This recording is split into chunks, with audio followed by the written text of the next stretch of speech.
Comment parler à quelqu'un qui fait trop de bruit en mâchant ou qui utilise des couverts en plastique? Que faire lorsque l'hôtesse insiste pour que vous mangiez davantage alors que vous n'en pouvez plus? Que devez-vous faire? Dans cette vidéo, je vais répondre aux questions que vous m'avez envoyées.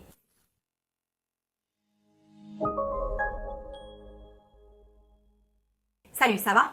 Je suis Juliana Santiago, professeure et consultante en étiquette, cofondatrice de l'étiquette et protocole, et dans cette vidéo, je vais répondre à quelques questions que vous m'avez envoyées. Si vous avez d'ailleurs une question sur l'étiquette, mettez la vidéo en pause et laissez un commentaire juste en dessous. Peut-être que dans la prochaine vidéo, je répondrai à l'une de vos questions. D'ailleurs, je lis toujours les commentaires ici, alors n'hésitez pas à dire ce que vous pensez des vidéos. Quelles sont vos questions sur l'étiquette? Je serai ravie de vous aider. Je réalise toujours cette série de vidéos sur la chaîne, alors j'ai choisi quelques questions pour y répondre avec vous. Question pour la vie. Roberta a commenté « Comment parler à une personne qui fait trop de bruit en marchant au secours? » Donc, c'est vraiment très délicat, n'est-ce pas, de parler à quelqu'un qui fait quelque chose de mal.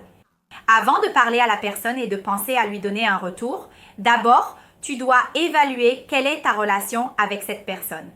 Est-ce que c'est une personne proche de toi, une personne avec qui tu as de l'intimité, avec qui tu peux faire ce genre de remarques?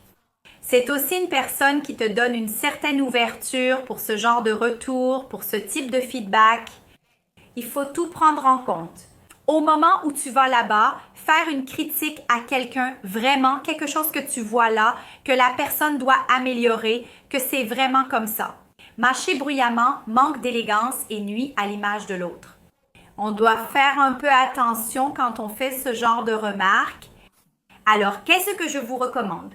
Quand vous devez donner un retour, dire qu'un ami, une amie, une personne proche, votre mari, votre fils ne fait pas quelque chose de positif, utilisez une stratégie très simple. D'abord, vous dites quelque chose de bien sur cette personne, ensuite vous faites la critique et après vous ajoutez aussi quelque chose de positif. Là, dans cette situation. Que peut faire cet abonné? Maria, tu es une personne tellement élégante, tellement agréable avec les gens, toujours de bonne humeur, toujours très joyeuse. Je ne sais pas si tu l'as déjà remarqué, mais très souvent tu mâches en faisant du bruit, ce qui, à mon avis, peut être un peu négatif pour toi. Tu as déjà remarqué ça?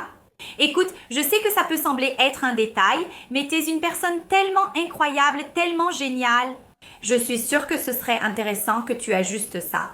Alors, crée toujours une stratégie où la personne reçoit d'abord un compliment, quelque chose de positif, puis tu fais la critique, d'accord?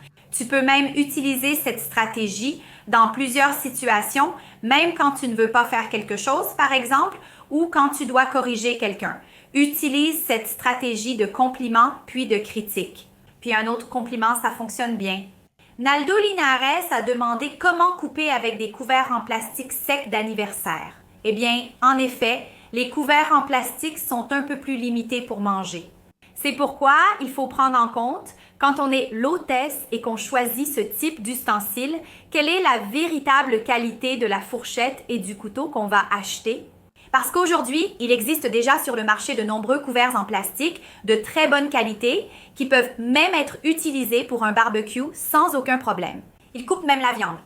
Mais lorsque vous êtes l'hôtesse et que vous choisissez ce type d'ustensile, vous devez évaluer le menu que vous allez servir pour acheter les couverts, voire même les assiettes appropriées, qui permettent à vos invités de se sentir à l'aise au moment du repas.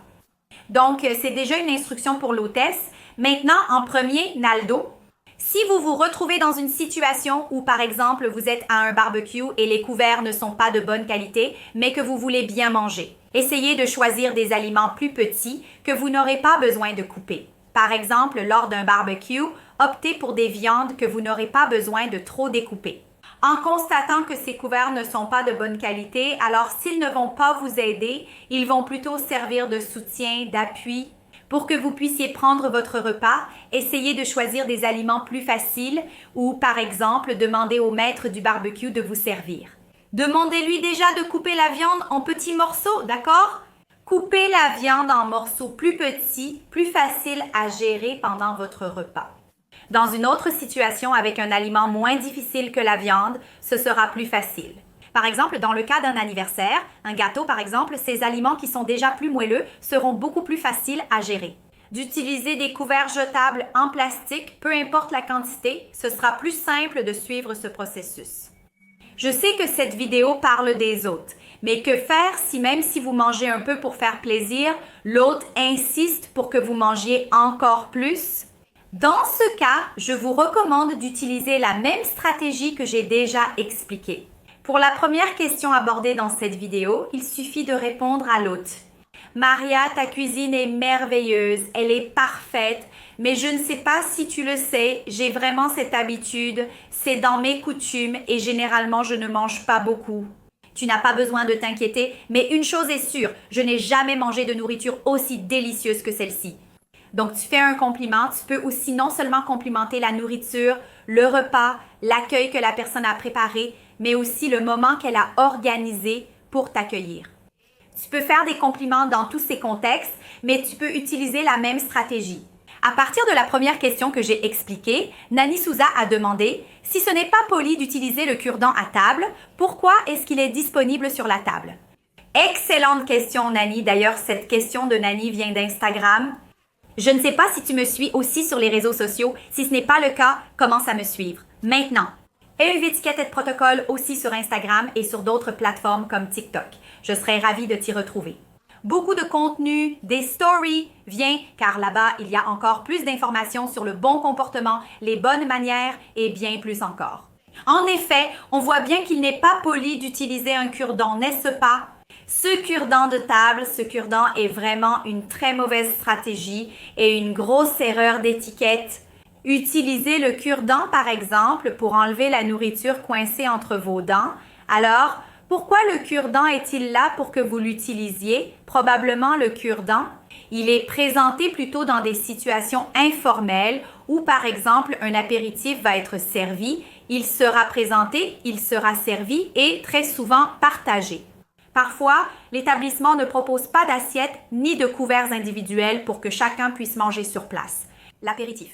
Parfois, c'est un environnement plus informel et ils servent simplement la portion et c'est tout. Donc, le cure-dent sert à prendre votre nourriture et voilà, à manger si vous le souhaitez. Ensuite, je pourrais parler davantage de l'usage du cure-dent dans ce genre de situation décontractée et on pourra en discuter. Ce qui peut être approprié et ce qui en fait ne l'est pas. Mais une chose est simple. Le cure-dent n'est pas utilisé pour se nettoyer les dents.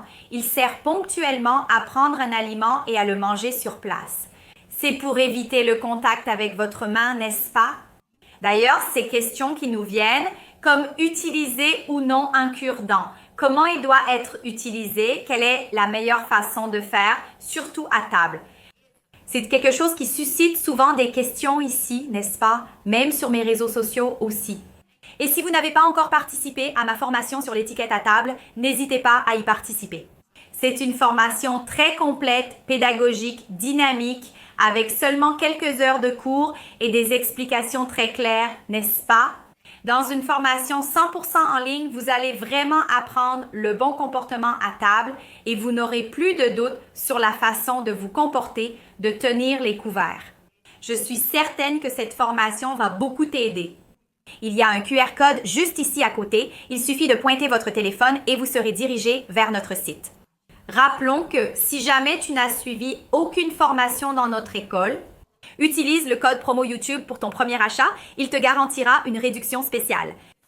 D'accord? Alors profites-en, suis la formation sur l'étiquette à table. Je suis certaine que ça t'aidera beaucoup.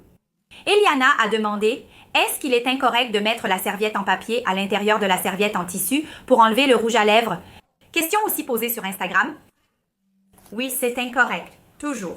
Lorsque vous allez dresser une table, l'idéal est de choisir si vous souhaitez utiliser une serviette en papier ou une serviette en tissu. La serviette en papier est une option décontractée, la serviette en tissu une option plus formelle. Et il y aura aussi tout cet ajout de décoration de table, de composition de la table dressée. Si vous voulez que les gens utilisent à la serviette en tissu, cela n'a pas de sens d'ajouter aussi celle en papier. Alors, vous devez choisir de quel côté vous serez, d'accord? Quel type d'article vous préférez utiliser, d'accord? Donc, si vous choisissez d'utiliser la serviette en papier, c'est la serviette en papier. Si vous utilisez la serviette en tissu, c'est la serviette en tissu. Ça ne sert à rien de mettre une serviette en papier là.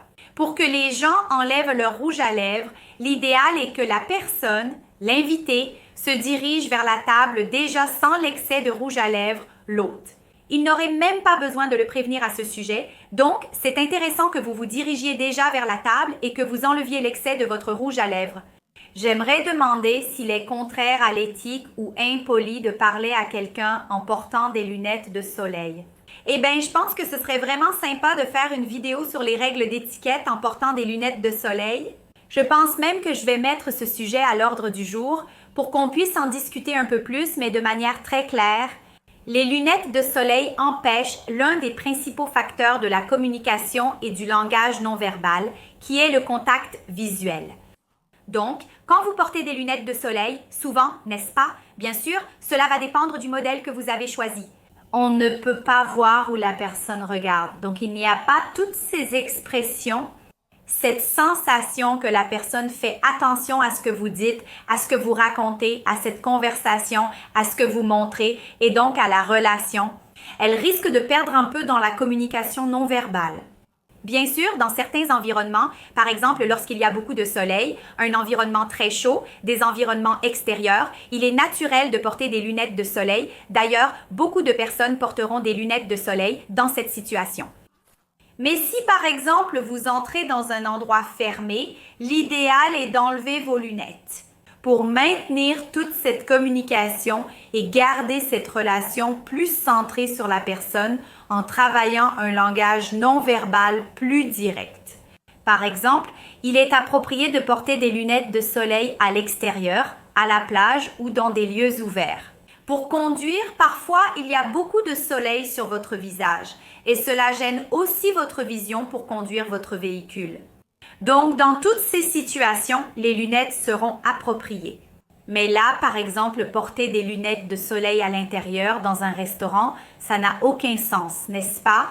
Je sais que de nos jours, certains portent des lunettes de soleil le soir pour une ambiance décontractée.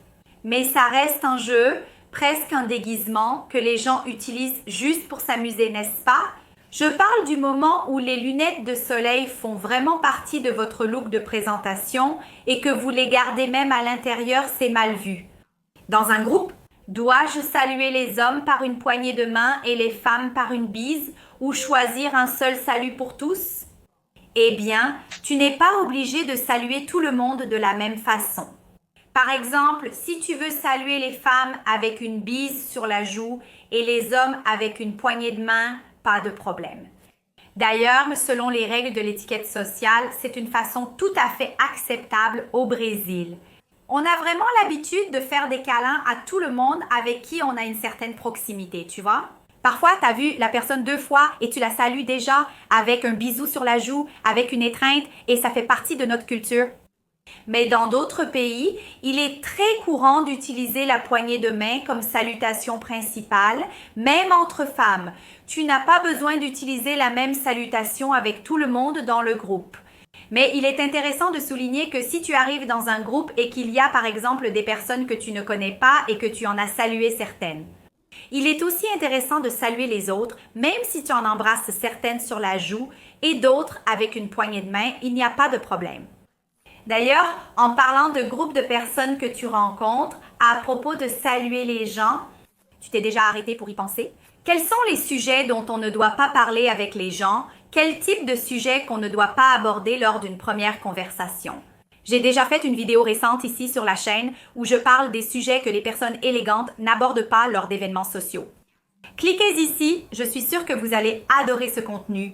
N'oubliez pas non plus d'envoyer votre question. Qui sait, elle pourrait apparaître dans la prochaine vidéo de questions-réponses ici sur la chaîne. Je vous rappelle que si vous n'avez pas encore suivi notre formation sur l'étiquette à table, vous bénéficiez d'une réduction très spéciale en utilisant le code promo YouTube. Pour rejoindre, rendez-vous sur le site de notre école et utilisez le code promo pour la réduction. À bientôt!